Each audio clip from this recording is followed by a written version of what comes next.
Ang ibig kong sabihin, ang nagsasalita tayo, kaya tayo nakakapagsalita, may narinig tayong salita.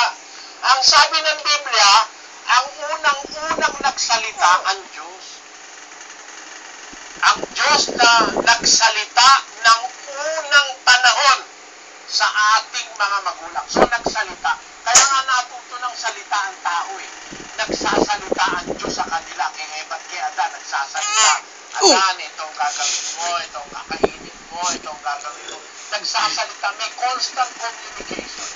Yung lahat ng salita na yun, nung marunong na ang taong magsulat, pinasulat yan.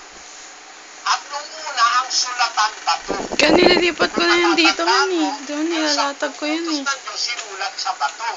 Bakit? Wala kasing papel nun. Kalahati lang. At pagka meron man silang papel nun, yung tinatawag na papyrus, marupok naman yun, madaling mawawala. Kaya para huwag mawala, pinasulat sa